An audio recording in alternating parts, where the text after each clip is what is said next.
नमस्कार, मी विलास आव्हाड. आपण पाहताय AV9 एक्सप्रेस. मित्रांनो, निकाल लागला, महायुतीची सत्ता आली, प्रचंड असं बहुमत महायुतीला मिळालं.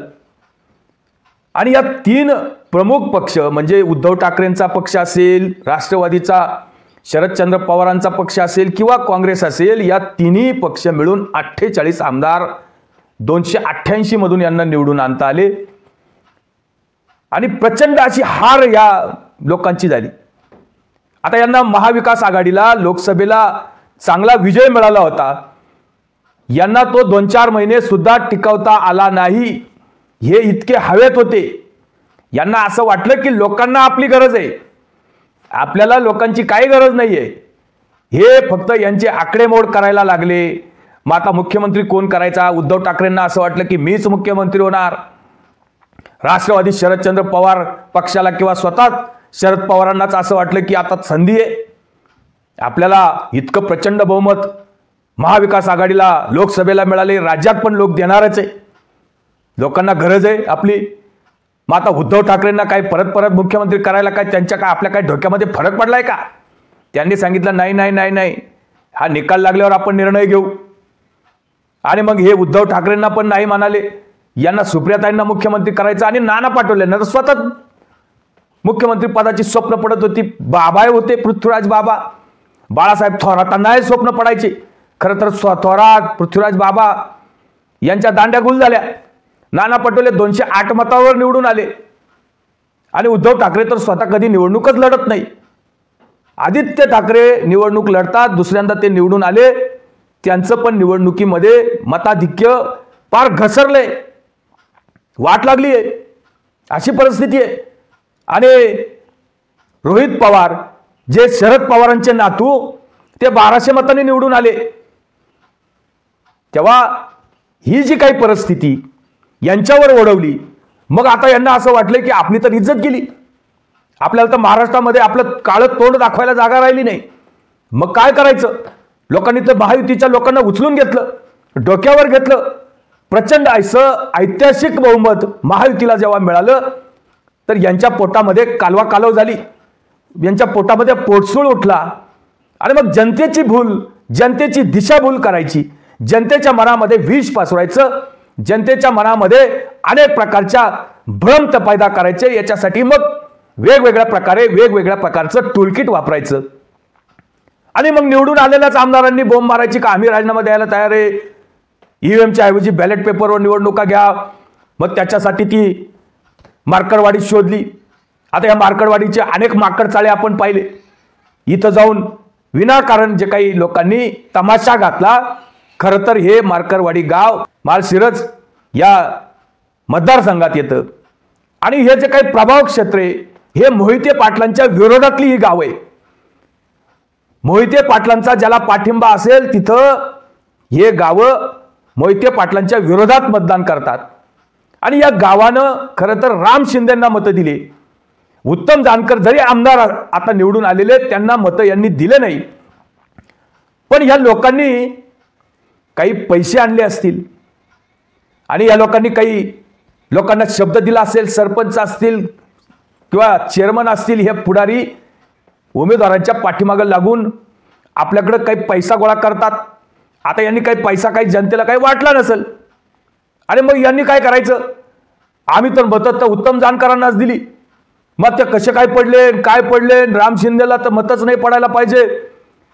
मग या पुढाऱ्यांना जेव्हा उत्तम जानकर विचारत असेल तर तुमच्या गावामध्ये आम्ही तर इतक्या नोटा वाटल्या, तर मग तुम्ही त्या खालपर्यंत पोहोचवल्या की नाही? मग आता याचं उत्तर यांनी काय द्यायचं?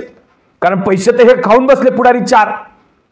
मग आता यांनी म्हणायचं नाही नाही, हे तर ईव्हीएमचा घोटाळा आहे, मग त्याच्यासाठी मग आपल्याला काहीतरी आयडिया लढवायची आहे. मग आपण मॉक ड्रिल घेऊ, आपणच आपल्या गावामध्ये मतदान घेऊ बॅलेटवर, मग परत मतदान करून आपण ठरवू का राम शिंदेला किती पडले, उत्तम जानकरला किती पडले. निवडणूक घेण्याचा अधिकार हा कायद्याने फक्त निवडणूक आयोगाला आहे आणि त्याचे अधिकारी नेमलेले आहेत. मग DM म्हणजे कलेक्टर असतील, तहसीलदार असतील, गट विकास अधिकारी असतील. याच्या व्यतिरिक्त तुम्हाला नमुना काय आणि टमुना काय अशा प्रकारचं विभाजन करणाऱ्या ज्या काही घटना आहे, ह्या तुम्हाला वैयक्तिक पर्सनल लेवलवर करताच येणार नाही. त्याच्यावर तुमच्यावर गुन्हे दाखल होतील आणि तुम्हाला काही वर्ष जेल भोगावी लागेल अशी परिस्थिती आहे। आता तुम्ही ह्या स्वतः त्या लोकांच्या मुलाखती पहा, यांचं काय म्हणणं आहे। ही जानकरला मतदान पुढाऱ्यांचं काम आहे की जानकरला साहेबाला मतदान का तर पुढाऱ्यांनी पैसे आणून खाल्लं होतं, मग पैशाच्या मागे जनता गेली नाही ना।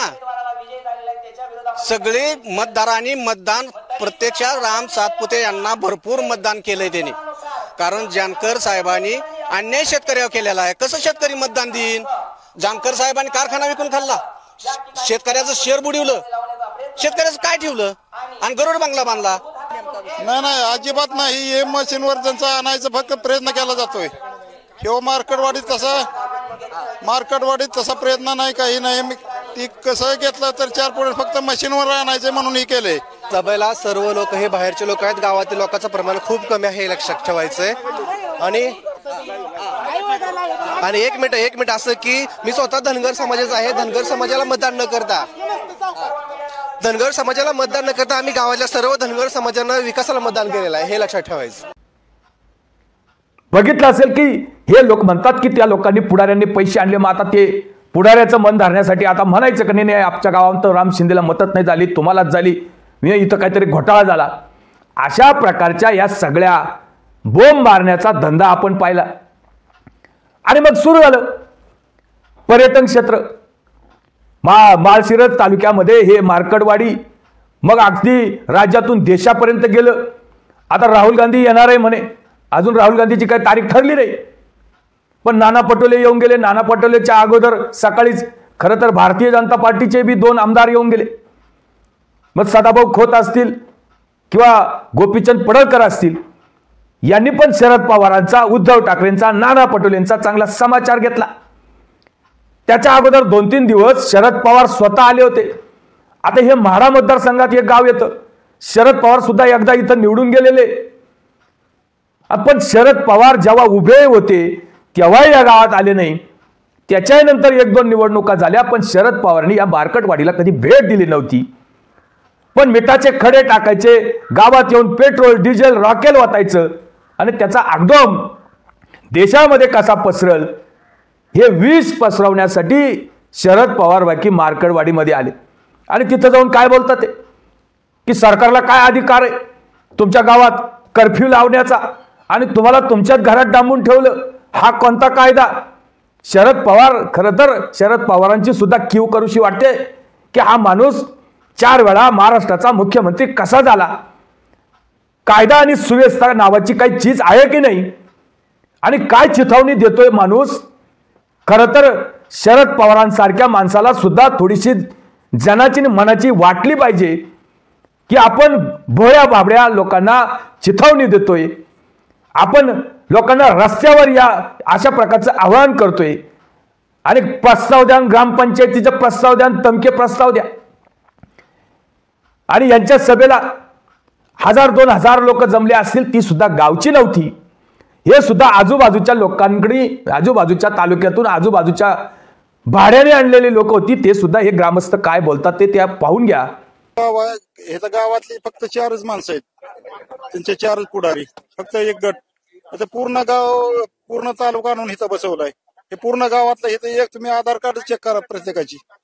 शरद पवारांच्या सभेला, शरद पवार सभेला सगळे बाहेरची माणसं आहेत, टोटल सगळे जे आधार कार्ड खेडेगाव आधार कार्ड चेक करा प्रत्येकाची।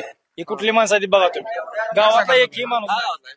तुम्ही ह्या गावातले? हा, ह्या गावातले गावातले नाही का माणसं? हे गावातले फक्त तुम्हाला 100 ते 50 माणसं सापडतील, सर्व लोक बाहेरचे आहेत, ते येऊन पण दमदाटी करतायत, असा विषय आहे। आम्ही लावलेले फडणवीस साहेबांचे जे बॅनर आहे त्याला विरोध असा बॅनर लावतायत ते बाहेरचे लोक येऊन, आमच्या गावाच्या लोकांना ठीक आहे, पण बाहेरच्या लोकांनी येऊन जर असं करण्यात किती प्रयोग आहे?